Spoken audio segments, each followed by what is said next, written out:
Yo, what is going on YouTube? I am Germ here. Today, we are going to be talking about Damwon Gaming and whether or not we believe they are the best team in the world headed into the 2021 League of Legends season, whether they are primed to repeat as world champions once again. This is part of something I'm trying to do recently, which is expand some of my content, try out some new things. Headed into the new year, I want to push myself to try and do bigger and better, cover more stories, cover more regions, leagues, and all of that stuff.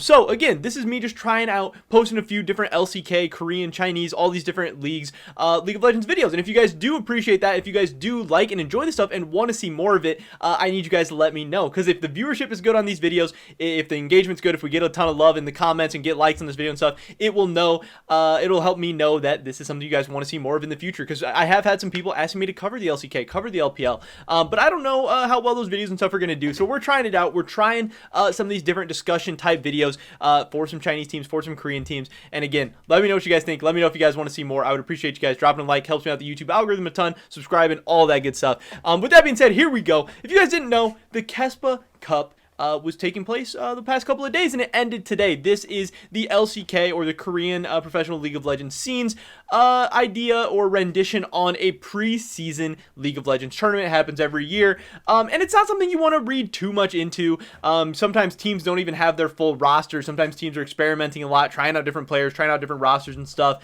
but it is, the first taste of competitive League of Legends actions that we get. The Damwon Cup for China, the Kespa Cup for Korea. Now this year we're trying out the Lock-In Cup for the LCS. But these two tournaments have finished now. There is some stuff we can talk about. And one of the big stories coming out of it, obviously you can see up on the screen, Damwon Gaming was the winner. Showmaker was the MVP of the finals. Not a ton of surprises there, especially coming off of the past couple of seasons where Showmaker's been an absolute beast. But then coming off this last season where Damwon Gaming looked so dominant at Worlds and just looked like such an amazing team.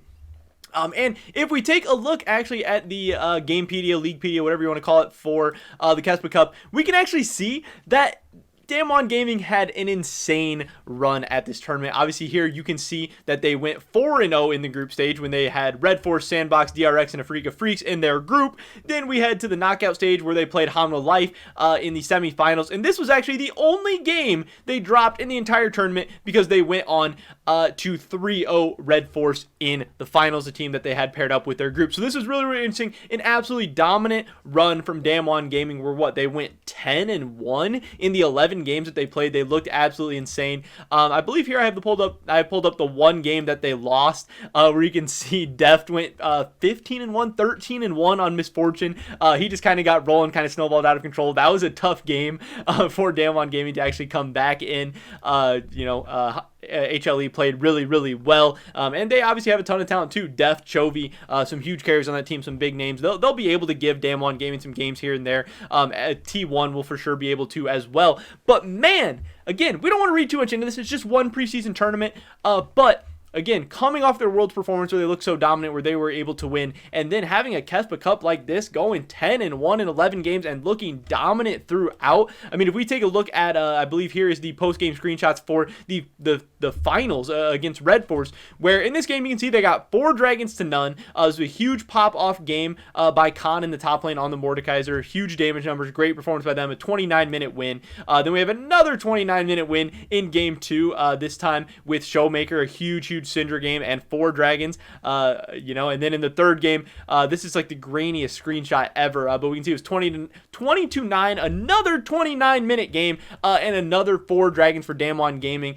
Red Force was not able to get a dragon in the series. They were not able to make it to the 30-minute mark in a single game, and that's absolutely crazy. I mean, again, just a preseason tournament, but Damwon Gaming looked about as dominant as you could. Yes, they did drop a single game, so maybe there's something there, but I did think it was really, really interesting. I know that a lot of Western League of Legends fans were hoping that Damwon Gaming would not look as good this year. Obviously, they lost Nuggery, and they have Khan coming in, and Khan is a very, very good player in his own right. Maybe he didn't have the best season last year with FPX, so maybe there was some question marks and stuff in the heads of some people, but I mean, when you take a look at this roster, I mean, it is absolutely absolutely loaded. You have Khan in the top lane. Obviously, we'll see how good and he's able to be consistently for Damwon Gaming, but they're not super going to be much reliant on him to be an absolute beast all the time. If he is, that's a big plus. But they have Canyon, who people are saying looks like one of the best junglers of all time right now, with just how insane he's playing. Showmaker, one of the best, if not the best mid laner in the entire world. And then Ghost and Barrel, obviously huge playmakers with Koma as their coach now.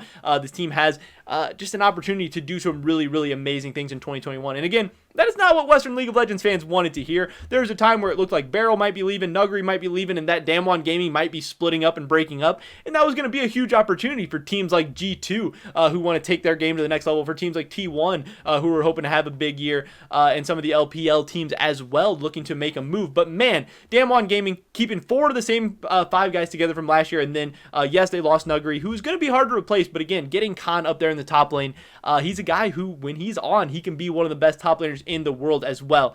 So again, G2 fans don't want to hear that. European fans don't want to hear that. Western League of Legends fans don't want to hear that. But the question has to be asked, is Damwon Gaming the favorite to win Worlds? I think on paper right now, if you say anything else other than Damwon, I think you're just kind of lying to yourselves. But does that mean they're going to win Worlds again? Not necessarily. First of all, it is very hard to repeat as champions in League of Legends esports. It's very hard. It's been done very few times. It takes such insane consistency.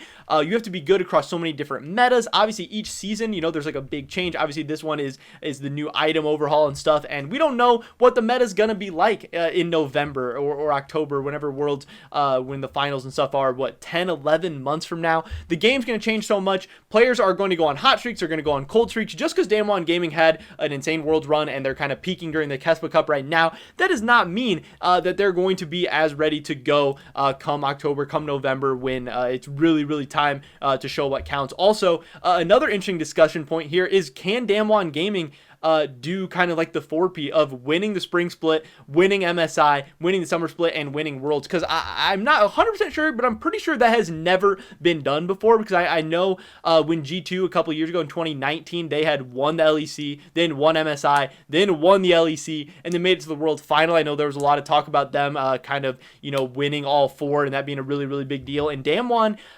looks poised to at least make a run at that. They're going to be heavy favorites in the LCK. I'm sure they'll head into MSI as big favorites if they are able to be dominant during the LCK season. I mean, again, it'll depend how good top esports looks, how good G2 looks. I'm not really expecting much out of the North American teams this year, but Team Liquid, if everything goes right, maybe they'll be in the discussion a little bit. Being able to take some games off teams, Cloud9 might be in that discussion, but you know, top Damwon and G2 are just kind of on a whole different level. You know, North America's not ready to be in that discussion yet, obviously, but we'll see how this season plays out. But man, Damwon Gaming has looked so good. They continue to look so good. They have some of the best players in the world at most of the positions. You know, if people thought Khan was going to maybe be a weak point for them, I think those questions have been kind of answered in the Kespa Cup. Again, you have to do it week in and week out. You have to have that longevity, that consistency over the course of an LCK season. Not only just playing well, but playing at a world-class level. Because if you go to Worlds with a weak point, if Khan doesn't pan out, if he maybe looks like he did not so great in FPX last year at times, that can be exploited, and there will be some teams with some very good top laners, very good top jung synergies that will exploit that and will be able to play through that and poke holes in the Damwon Gaming kind of lineup and roster. But again, they look great right now. On paper, they are the best team in the world. They are going to be heavy favorites for any tournament they're in right now. They've been on an absolute run, an absolute roll. But you never know how the game's going to change. You never know when Riot's going to throw a heavy curveball, switching up the meta massively when a new pick's going to come up. Maybe, you know, it'll be something that they are not so good at or whatever. And then just having the inconsistencies between players and stuff. People go on hot streaks, people go on cold streaks. It can be tough to always be playing at your best, especially once you start to get success. Once people win a world title, you know, maybe they start to get a little complacent. Maybe they're celebrating. Maybe they have that hangover from the championship of last year, where it can be tough to be hungry, to be at your best constantly, because again, for so long these players were super hungry to be world champions, and now that they've tasted that, it can be hard for a lot of people and a lot of teams, a lot of rosters to kind of find that hunger again. Like, they're world champions now. I mean, they don't have the same fire, most likely, most people don't, to be world champions again. They're still very, very competitive. They still want to win. They're not like they don't care about it or anything, but getting that first one, that's always the hardest. And then there's usually a big sigh of relief afterwards where, we see people often just kind of not be able to perform the same next year for